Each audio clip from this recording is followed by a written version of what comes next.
और एक और बड़ी खबर दिल्ली से, जहां पर दिल्ली एनसीआर समेत देश भर में कोरोना वायरस का संक्रमण लगातार बढ़ता जा रहा है। आपको बता दें कि संक्रमण के नए वेरिएंट ओमिक्रॉन के मामले तेजी से बढ़ रहे हैं। इसी कड़ी में राजधानी दिल्ली में भी ओमिक्रॉन तेजी से पैर पसार रहा है।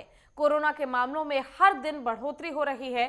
इस गंभीर स्थिति का आकलन करने के लिए सोमवार को दिल्ली आपदा प्रबंधन प्राधिकरण यानी कि DDMA की बैठक बुलाई गई है, जिसकी अध्यक्षता उपराज्यपाल अनिल बैजल करेंगे। इस अहम बैठक में मुख्यमंत्री अरविंद केजरीवाल के साथ राजस्व मंत्री कैलाश गहलोत भी बैठक में शामिल होंगे। इस बैठक में दिल्ली सरकार के स्वास्थ्य विभाग द्वारा अब तक की गई तैयारियों के विषय में विस्तार से प्रेजेंटेशन दिया जाएगा। इसके बाद उपराज्यपाल ओमिक्रॉन की नवीनतम स्थिति का आकलन करेंगे। मौजूदा और भावी संभावित हालात पर विस्तार से चर्चा की जाएगी। साथ ही कोरोना वैक्सीन प्रोग्राम की समीक्षा भी की जाएगी।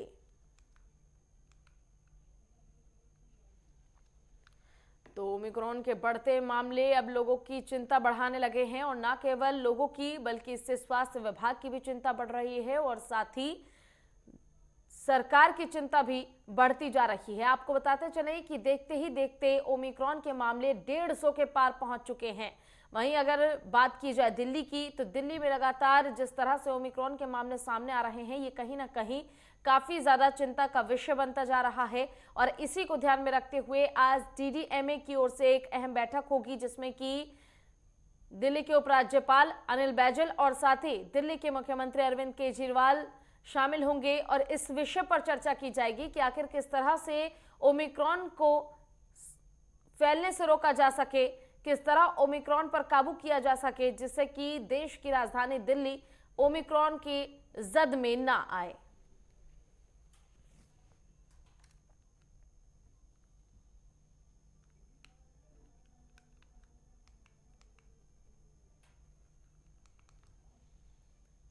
और ज्यादा जानकारी के लिए हमारे साथ हमारे संवाददाता विवेक दीक्षित दिल्ली से लाइव जुड़ चुके हैं।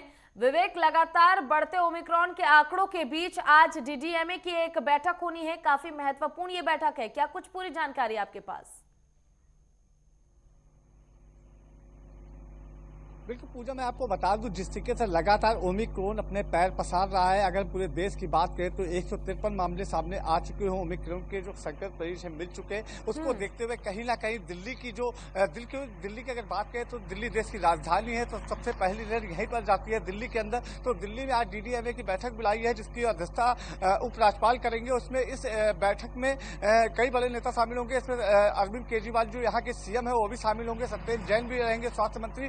कई लोग यहाँ पर इसमें अहम बैठकों की चर्चा की जाएगी, किस तरह से आखिर वैक्सीन किस तरह से लगनी है, किस तरीके से अस्पतालों में जो ऑक्सीजन की कमी ना हो या फिर बेडों की कमी ना हो, तो उसको लेकर कई यहाँ पर आज बैठक में चर्चाएं होंगी। पूजा, बिल्कुल विवेक, आपसे ये भी जानना चाहेंगे, जिस तरह हम देख रहे हैं कि ओमिक्रॉन के मामले बढ़ रहे हैं, और न केवल ओमिक्रॉन वेरिएंट बल्कि अब कोविड-19 के मामले भी अब लगातार बढ़ते नजर आ रहे हैं।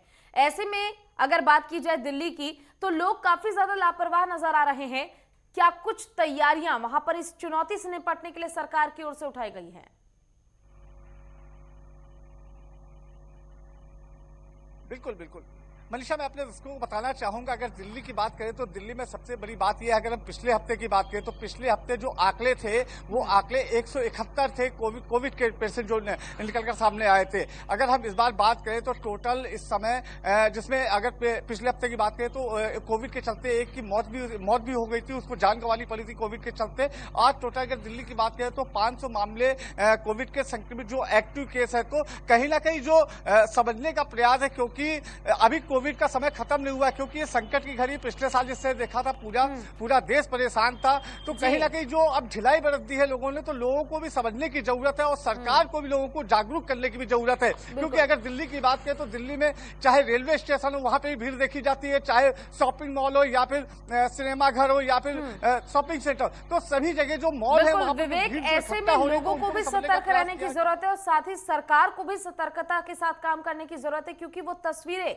जो हमने इससे पहले देखी थी वो भूलने वाली तस्वीरें नहीं थी कि किस तरह से राजधानी के हालात काफी ज्यादा खराब हो गए थे। फिलहाल के लिए आपका बहुत बहुत शुक्रिया, आप बने रहिएगा, आगे भी आपसे अपडेट लेते रहेंगे।